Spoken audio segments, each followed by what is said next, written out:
दिवाळीतल्या वसुबारसच्या दिवशी केली जाते गायीची पूजा। आणि मंडळी, ही गायीची पूजा खरं तर गायीजवळ जाऊन करायची असते। गोमातेची पूजा फार महत्त्वाची असते, पण शहरामध्ये गाय दिसणं मुश्किल झालेलं आहे। अशा वेळी देवामध्ये जी कामधेनू असते तिचीच पूजा केली जाते। गायीच्या या मूर्तीची पूजा घरातली घरात तुम्ही वसुबारसाच्या दिवशी कशी कराल तेच आज या व्हिडिओत मी तुम्हाला दाखवणार आहे। तेव्हा चॅनलला सबस्क्राइब करा आणि आमच्या फेसबुक पेजलाही फॉलो करा।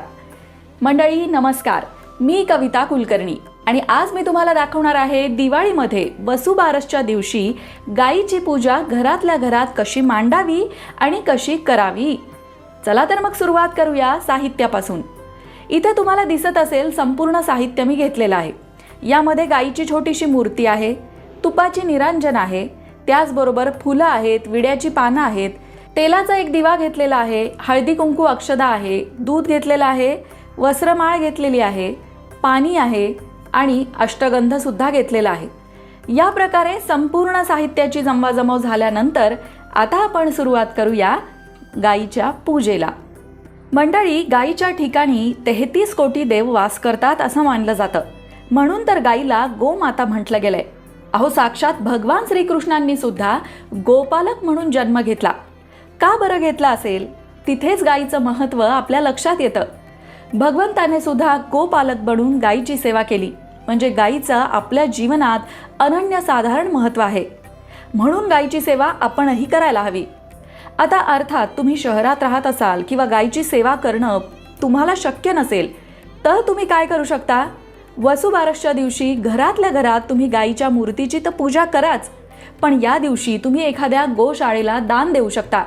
त्या गोशाळेच्या गरजा ओळखून त्या गरजेनुसार त्या गोशाळेला दान दिलं तर गायींची मदतच होईल आणि गोमातेची सेवा तुमच्या हातून घडेल। चला आता बघूया की गायीची पूजा कशी करायची। त्यासाठी मी इथे एक चौरंग घेतलेला आहे, त्या चौरंगावर लाल वस्त्र टाकून घेतलंय। इथे एक छोटा पाट घेतलाय, त्यावरही एक लाल वस्त्र टाकून घेतलंय। फुलांनी थोडीशी सजावट केली आहे, एक तेलाचा दिवा इथे प्रज्वलित करून घेतलेला आहे। आता आपण सगळ्यात आधी काय करणार आहोत? गणपती पूजन करणार आहोत, कारण गणेश पूजनाशिवाय कुठलीही पूजा सुरू होत नाही आणि कुठलीही पूजा पूर्ण झाली असं मानलं जात नाही। म्हणून गणेश पूजन करण्यासाठी इथे मी ही सुपारी घेतलेली आहे। या सुपारीचीच आपण गणपती म्हणून स्थापना करणार आहोत। त्यासाठी विड्याची पानं इथे मांडून घेणार आहोत। त्या विड्याच्या पानांवर अक्षदा टाकून घेणार आहोत। आता गणेशाला प्रथम शुद्धोदक स्नानम, ओम गण गणपतये नमः, ओम गण गणपतये नमः। त्यानंतर पंचामृत स्नानम, ओम गण गणपतये नमः, ओम गण गणपतये नमः। पुन्हा एकदा शुद्ध पाण्याने स्नान घालणार आहोत, ओम गण गणपतये नमः। त्याचबरोबर गंध आणि पुष्पयुक्त स्नान सुद्धा आपण गणरायाला घालणार आहोत। ओम गण गणपतये नमः, ओम गण गणपतये नमः, ओम गण गणपतये नमः, ओम गण गणपतये नमः। या प्रकारे तुम्ही गणपतीचा जप करायचा आहे। गणेशाला या प्रकारे स्नान घातल्यानंतर गणेशाची स्थापना करायची आहे। विड्याच्या मानावर आपण इथे गणपतीची स्थापना केलेली आहे। आता गणरायाची पूजा करणार आहोत। गणरायाला हळदी कुंकू अक्षदा हे सगळं अर्पण करायचं आहे। अष्टगंधही लावायचा आहे आणि एक फूल अर्पण करायचं आहे। या प्रकारे गणपतीची पूजा झाल्यानंतर मनोभावे गणरायाला नमस्कार करायचा आहे। आता आपण जो दिवा लावून घेतलाय सुरुवातीला, त्या दिव्याची सुद्धा आपण इथे पूजा करणार आहोत। हळदी कुंकू अक्षदा आणि एक फूल या दिव्याला सुद्धा अर्पण करणार आहोत। आता या तामणामध्ये आपण गायीची पूजा करणार आहोत, गायीला अभिषेक करणार आहोत। तुमच्या घरामध्ये गायीची ही अशी छोटीशी मूर्ती असेल, वासरासह गायीच्या मूर्तीची पूजा या दिवशी केली जाते। गायीची पूजा करण्यासाठी आपण सगळ्यात आधी गायीच्या पायावर पाणी घालणार आहोत, वासराच्याही पायावर पाणी घालणार आहोत। त्यानंतर दूध घालणार आहोत। पुन्हा एकदा शुद्ध पाणी घालणार आहोत।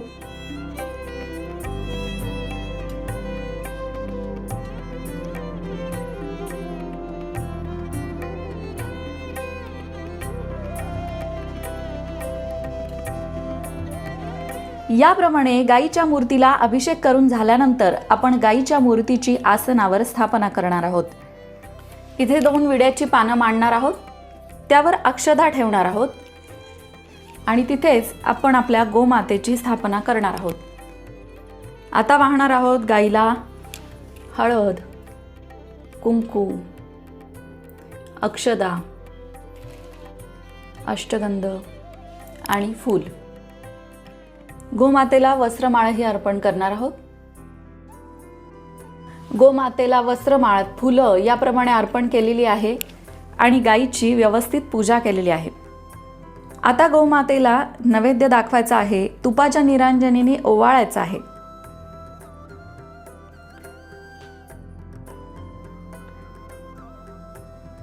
या प्रकारे तुम्ही तुपाच्या निरांजनीने गोमातेला ओवाळायचा आहे.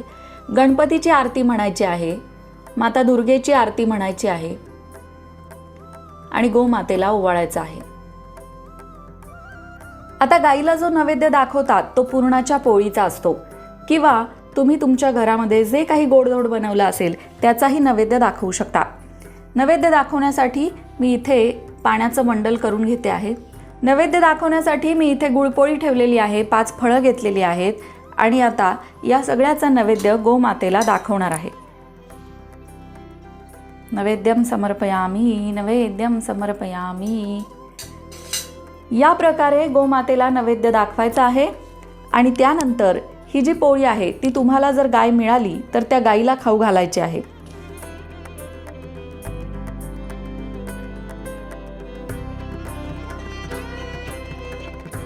याप्रमाणे तुम्हाला गायीची पूजा वसुबारसच्या दिवशी करायची आहे. गायीच्या थोरवीमुळेच राजा दिलीप आणि भगवान श्रीकृष्ण यांनी गोसेवा केली. श्रीकृष्णांनी स्वतःला गोपाल म्हणूनच म्हणवून घेतलं. ज्याच्या घरी गाय तिथे विठ्ठलाचे पाय असे संत तुकाराम महाराजांनी सुद्धा म्हटले आहे आणि म्हणूनच गायीच्या सेवेने घरात लक्ष्मीचं आगमन होतं. वसु म्हणजे द्रव्य, धन, त्यासाठी असलेलं बारस म्हणजे द्वादशी. पुष्कळ ठिकाणी स्त्रिया या दिवशी उपवास करतात. ज्यांच्या घरी गुरं आहेत त्यांच्याकडे या दिवशी पुरणाच्या नैवेद्याचा स्वयंपाक करतात. या दिवशी गहू, मूग खाऊ नये. स्त्रिया बाजरीची भाकरी, गवारीच्या शेंगाची भाजी यावर उपवास सोडतात. या दिवसापासून पणत्या लावायला सुरुवात होते. हिंदूंना अत्यंत पवित्र अशा गायीची उत्पत्ती ऋग्वेदानुसार अंगिरस ऋषींनी आपल्या तपश्चर्येच्या बळावर केली. गाय अमृताची नाभी, देवांचे पूजन करण्याचे साधन, रुद्राची माता, वसूंची माता आणि आदित्याची बहीण आहे असं ऋग्वेदात सांगितलेलं आहे. आदिती या वैदिकांच्या परमपुण्य देवीला गाय म्हटलं जातं, म्हणूनच देवांना गोजात म्हटलं जातं. गाय प्रत्यक्ष आदिती आहे म्हणून ती अवध्य आहे असंही आवर्जून सांगितलं जातं. गायीच्या सेवेने अनेक जन्माचं पापही नष्ट होतं, म्हणून गोमातेच्या सेवेचं महत्त्व हिंदू धर्मामध्ये आहे. तेव्हा मंडळी, यंदा दिवाळीमध्ये तुम्ही सुद्धा वसुबारसच्या दिवशी गायीची अशी छोटीशी आणि साधी पूजा करा, पण भक्तिभावाने करा आणि गोमातेचा आशीर्वाद मिळवा. अशाच प्रकारच्या माहितीपूर्ण व्हिडिओंसाठी लोकमत भक्ती चॅनलला सबस्क्राईब करा आणि बेल आयकॉनवर सुद्धा क्लिक करा, म्हणजे आमच्या नवनवीन व्हिडिओचं नोटिफिकेशन तुम्हाला मिळत राहील.